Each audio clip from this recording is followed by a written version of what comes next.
First ইয়ারে তোমাদের subject বলে দেওয়া হয়, সেইভাবেই তোমাদের আঁকতে হয়। যেমন বিভিন্ন ধরনের সেলার আঁকতে দেওয়া হয়, তাই অল্প সময়েই তোমরা একটা সেলার দিয়েই বিভিন্ন ধরনের সেলার তোমরা বুদ্ধি করে আঁকতে পারো। তার জন্য অনেক সেলার আঁকার দরকার হয় না। যেমন এখানে আমি একটা মানুষের ফিগার আঁকছি।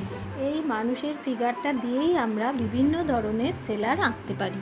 যেমন ধরো এখানে একটা গাড়ি এঁকে দিলাম। এটা আইসক্রিমের গাড়িও হতে পারে, আবার বেলুনের গাড়িও হতে পারে। যদি এটা আমরা আইসক্রিমের গাড়ি করি, তাহলে এই মানুষটির হাতে আমরা একটা আইসক্রিম ধরিয়ে দেব, যে আইসক্রিম সেল করছে। আর যদি এটা আমরা বেলুনের গাড়ি করি, গ্যাস বেলুন যেটা আমরা বলি, সেটা এই বেলুনের গাড়িটা এরকম যদি আমরা কিছু দেখাতে চাই, তাহলে আমরা এখানে লোকটার হাতের উপরে একটা লাঠি দিয়ে কতগুলো বেলুন এঁকে দেবো আর হাতে একটা বেলুন ধরিয়ে দেবো, তাহলেই হয়ে যাবে সে বেলুন সেলার।